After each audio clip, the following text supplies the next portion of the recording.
You've been pretty provocative in the past about tax rates, particularly death taxes, income taxes.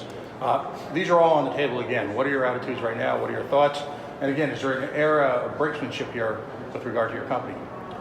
No, but regarding to me, yes. I mean, whether my residency can stay here or not, that's another question. My company can stay here, we're just fine.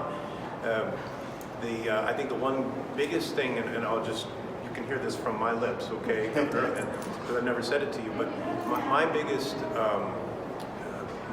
issue in the state is the estate tax. Right. And that is something that were to be brought way down or eliminated would probably change this state dramatically.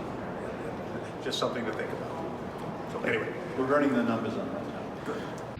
Coming out of a pandemic, dealing with all the economic challenges we have, if a business is late with their tax payment, they get charged 18% interest on that late payment, and another 14% penalty on that late payment. We can't be a state that is dealing with usury rates and then expect that our business community is going to feel as though it's a friendly business environment, especially when we're coming out of a pandemic where I would expect that businesses are struggling. This is our point with the General Assembly. Let's not be slow on rolling some of these recovery dollars back into the economy in a way that makes sense, back into the housing that we asked for, childcare.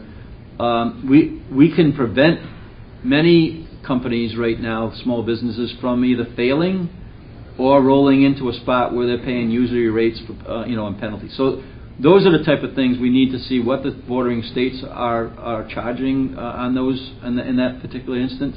And then we have a fairly lengthy list that we're assembling, and we're trying to ask people to bring in those lists. We've brought on somebody in commerce that is dealing specifically with small businesses. That was one of our categories, equity, small business, education, and we've staffed up our office that way. We're assembling that list right now. But that's one particular instance. We can't be charging 18% interest on penalties and 14% on penalties.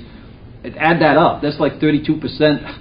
Cost to a late payment. We're probably losing more tax revenue, as it was just explained, in terms of a collection strategy than we're actually gaining under that situation. That is the interest on the payday loan, which is still legal in Rhode Island.